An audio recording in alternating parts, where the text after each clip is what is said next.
Study सी। आज हम class 10th economics chapter 4 का टॉपिक 7 पढ़ेंगे, that is factors of globalisation. Globalisation के कौन कौन से फैक्टर्स हैं उनके बारे में हम आज की वीडियो में देखेंगे। ऐसे कौन से फैक्टर्स हैं जिन्हें देख करके हम ये पता लगाते हैं कि ग्लोबलाइजेशन की स्पीड और ज्यादा बढ़ती चली जा रही है। तो कौन कौन से फैक्टर्स हैं जिनकी वजह से हमें ग्लोबलाइजेशन के बारे में पता चलता है, उसके बारे में जानेंगे। Factors of globalization are the main reasons or forces that have helped in increasing connections among countries across the world. Factors of globalisation, globalisation के फैक्टर्स की जब हम बात करते हैं तो ये फैक्टर्स ही मेन फोर्स हैं, यानी वो फैक्टर्स ही एक तरह से वर्ल्ड को मेनली कनेक्ट कर रहे हैं। और इस पूरे प्रोसेस को हमने ग्लोबलाइजेशन का नाम दे रखा है, लेकिन इसमें मेन फोर्स कौन लगा रहा है, पीछे से पुश कौन कर रहा है, ये ग्लोबलाइजेशन के फैक्टर्स। ये जो फैक्टर्स हैं वही डिफरेंट एरियाज को साथ में कनेक्ट करते हैं, वर्ल्ड के डिफरेंट जो कंट्रीज हैं वो साथ में कनेक्टेड हैं इन्हीं फैक्टर्स की वजह से, जिनके बारे में हम आज पढ़ेंगे। Major factors responsible for globalisation. अब ग्लोबलाइजेशन के लिए जैसे वर्ल्ड इंटरकनेक्टेड होता जा रहा है, तो क्यों होता जा रहा है, कौन से ऐसे मेन फैक्टर्स हैं जिसकी वजह से वर्ल्ड और ज्यादा इंटरकनेक्टेड होता जा रहा है। Rapid improvement in technology. सबसे पहला, टेक्नोलॉजी में बहुत तेजी से इंप्रूवमेंट हुआ है, टेक्नोलॉजिकल एडवांसमेंट बहुत तेजी से हुआ है, और इससे क्या देखने को मिला है, reduce the cost of production, communication and transportation. अब प्रोडक्शन की कॉस्ट कम हो गई है। अभी क्या होता था कि आपको हाथों से सारा प्रोडक्शन करना पड़ता था, तो ज्यादा से ज्यादा वर्कर्स को रखना पड़ता था, और इंडस्ट्रियलिस्ट जितने ज्यादा वर्कर्स होंगे उनके इंडस्ट्रियलिस्ट के जेब से उतना ही पैसा जाएगा। इंडस्ट्रियलिस्ट को इतने सारे वर्कर्स के लिए एक तरह से सैलरीज पे करनी पड़ेंगी वर्कर्स को, तो क्या होगा इससे कि इंडस्ट्रियलिस्ट जो है उनका प्रॉफिट उतना नहीं हो पाएगा। अब जब मशीन्स आ गई हैं तो वो एक बारी में मशीन खरीद लेंगे और उसके बाद कम वर्कर्स को काम पे रखेंगे, देन अपना प्रोडक्शन करवाएंगे, क्योंकि ज्यादा से ज्यादा काम तो अब मशीन संभाल लेंगी, तो इसलिए वर्कर्स की उतनी ज्यादा नीड नहीं होगी। बस उन मशीन्स को ऑपरेट करने के लिए वर्कर्स चाहिए होंगे जिनकी सैलरी इंडस्ट्रियलिस्ट आराम से मैनेज कर सकते हैं। तो टेक्नोलॉजिकल एडवांसमेंट की वजह से काफी ज्यादा प्रोडक्शन कॉस्ट में हम लोगों को कमी देखने को मिली है, यानी अब हमारे प्रोडक्शन में कॉस्ट यानी पैसा कम लग रहा है।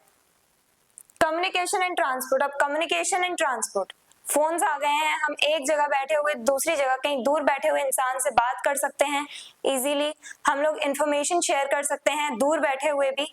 तो कम्युनिकेशन ने भी हमारी लाइफ को और ज्यादा इजी बना दिया है। देन ट्रांसपोर्टेशन, ट्रांसपोर्टेशन में जैसे शिप्स आ गए, एयरप्लेन्स आ गए, रेलवेज आ गए, इन सब की वजह से क्या हो रहा है, गुड्स का मूवमेंट एक जगह से दूसरी जगह इजीली और बहुत ज्यादा क्विकली देखने को मिल रहा है। एयरप्लेन्स हैं तो आपको एक तरह से अगर किसी एक कंट्री से दूसरी कंट्री में गुड्स पहुंचाने हैं तो एयरप्लेन्स के थ्रू आप इजीली पहुंचा सकते हो, शिप्स के थ्रू पहुंचा सकते हो, वो भी क्विकली, कम टाइम में आप गुड्स एक जगह से दूसरी जगह पहुंचा सकते हो। इसका मतलब है कि यहाँ पे गुड्स का मूवमेंट देखने को मिल रहा है, तो यहाँ भी क्या हो रहा है, ग्लोबलाइजेशन हो रहा है।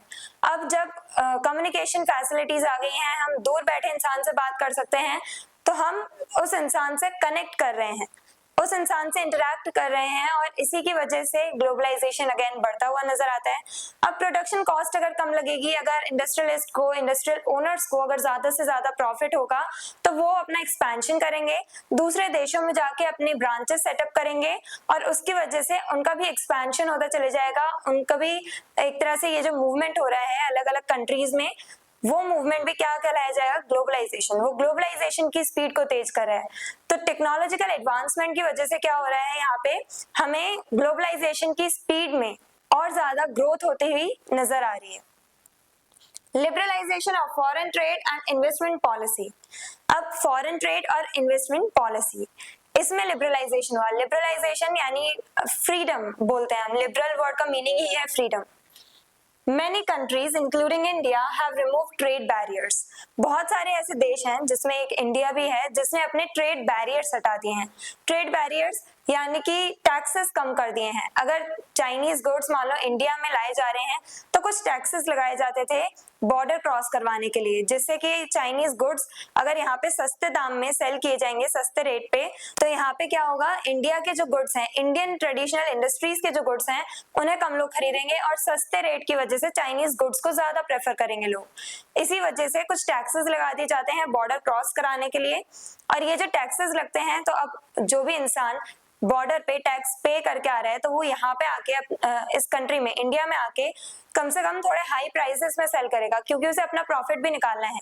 जो टैक्स उसने पे किया है बॉर्डर क्रॉस करने के लिए, उसकी भी भरपाई उसे करनी है, उसकी भी रिकवरी उसे करनी है, तो इसलिए वो रिलेटिवली हाई प्राइस पे सेल करेगा इंडिया में आके, इंडियन मार्केट्स में। तो ये ट्रेड बैरियर्स यानी कि टैक्सेस लगाए जाते थे, यानी कुछ रिस्ट्रिक्शंस लगाए जाते थे, उन सब रिस्ट्रिक्शंस को हटा दिया है इंडिया ने। और भी बहुत सारी कंट्रीज हैं जिन्होंने रिस्ट्रिक्शंस हटा दिए हैं, यानी अब फ्री ट्रेड हमें देखने को मिलता है, क्रॉस बॉर्डर ट्रेड हमें देखने को मिलता है। This allows free movement of goods, services etcetera. अब यही ट्रेड बैरियर्स हटा दिए गए हैं, रिस्ट्रिक्शंस हटा दी गई हैं, तो हमें फ्री मूवमेंट देखने को मिल रहा है गुड्स का, सर्विसेज का, इन्वेस्टमेंट का, लोगों का। Role of MNCs. अब एमएनसीज का क्या रोल है यहाँ पे, मल्टीनेशनल कंपनीज का रोल क्या है यहाँ पे ग्लोबलाइजेशन की स्पीड को बढ़ाने में? एमएनसीज ने भी बहुत इंपॉर्टेंट रोल प्ले किया है। वो कैसे? They spread production, technology and jobs worldwide, linking national economies together.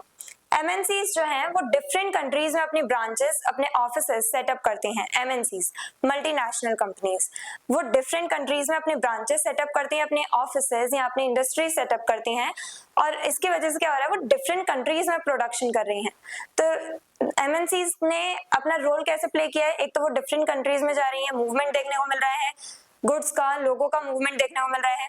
वो प्रोडक्शन किसी एक कंट्री में करती हैं और टारगेट मार्केट किसी दूसरी कंट्री को बनाती हैं, तो फ्लो ऑफ गुड, पीपल, ये सब हमें देखने को मिलता है। अब एमएनसीज की वजह से हमें गुड्स का मूवमेंट देखने को मिल रहा है, प्रोडक्शन बढ़ता हुआ नजर आ रहा है, डिफरेंट कंट्रीज में जाकर के हम लोग प्रोडक्शन कर रहे हैं, यानी डिफरेंट कंट्रीज के साथ हम लोग कनेक्ट कर रहे हैं। और साथ ही साथ ये जो एमएनसीज हैं वो जिस भी देश में जाती हैं, जो मल्टीनेशनल कंपनीज हैं जिनके पास टेक्नोलॉजी बहुत ज्यादा होती है, टेक्नोलॉजिकल एक्सेस बहुत ज्यादा होता है, तो वो क्या करती है, अपने साथ टेक्नोलॉजी भी इंट्रोड्यूस करती हैं, अपने साथ टेक्नोलॉजी भी लेके जाती हैं, स्किल्स लेके जाते हैं, और जिस भी कंट्री में वो जा रहे हैं वहां के लोगों को टेक्नोलॉजी के बारे में बताते हैं, वहां पे टेक्नोलॉजिकल एडवांसमेंट करवाते हैं, मशीन्स के बारे में लोगों को बताते हैं, स्किल्स डेवलप करवाई जाती हैं वहां के लोगों में।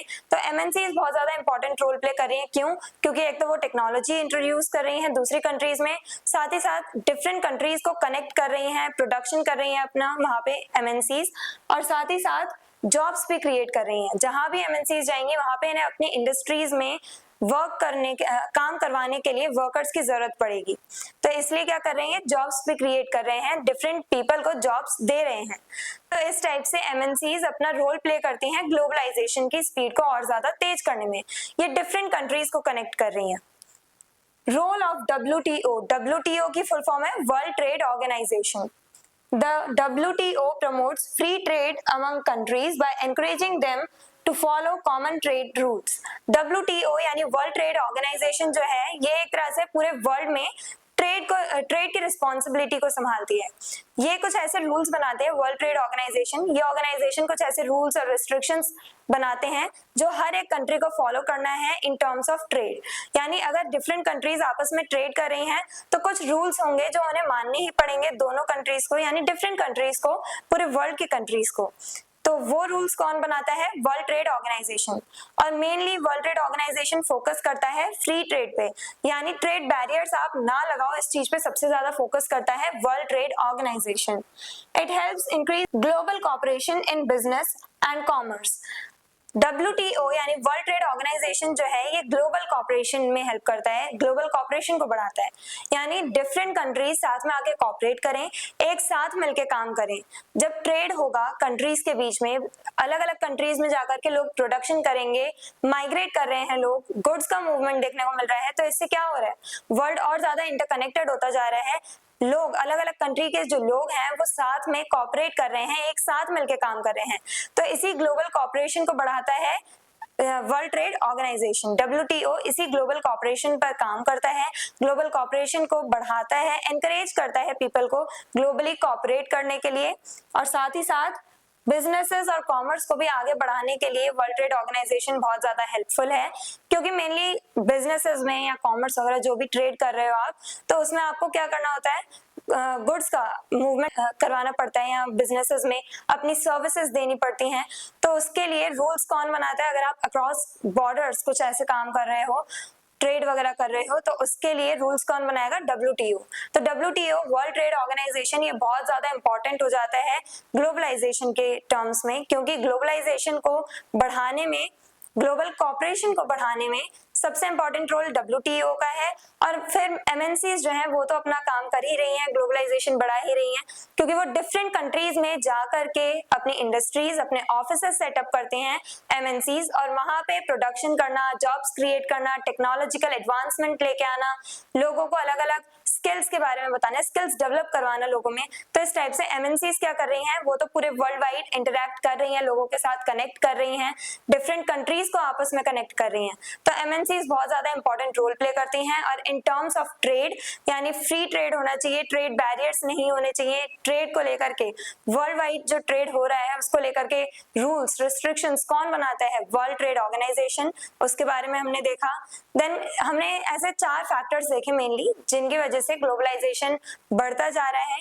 टेक्नोलॉजी में इंप्रूवमेंट होगा तो ग्लोबलाइजेशन बढ़ेगा, ट्रेड बैरियर्स हटाए जाएंगे तो क्या हो रहा है, तो ट्रेड बढ़ेगा, क्योंकि अब जब आप पे टैक्सेस नहीं लग रहे हैं बॉर्डर क्रॉस करने के लिए, तो ज्यादा से ज्यादा मूवमेंट होगा, ज्यादा से ज्यादा ट्रेडर सोचेंगे कि हम लोग जब टैक्स लग ही नहीं रहे हैं, ट्रेड बैरियर्स हैं ही नहीं हम पे, तो हम लोग दूसरे देशों में जाकर के ट्रेड करें, हमें अपना बेनिफिट अर्न करना है, अपना प्रॉफिट अर्न करना है, तो इसके लिए क्या करेंगे, वो अक्रॉस बॉर्डर्स ट्रेड करेंगे। और इस टाइप से ग्लोबल, ये जो पूरा वर्ल्ड है वो ग्लोबली कनेक्ट होता चले जाएगा। तो ये कुछ ऐसे फैक्टर्स थे जिनकी वजह से ग्लोबलाइजेशन की स्पीड बहुत तेजी से बढ़ी है। I hope everything is clear. और अगर आपको इस चैप्टर के डिटेल नोट्स चाहिए तो हमारी वेबसाइट studyseed.net पर विजिट करें, लिंक डिस्क्रिप्शन बॉक्स में दिया गया है। मिलते हैं नेक्स्ट वीडियो में नेक्स्ट टॉपिक के साथ। Stay curious, stay consistent. Thank you very much.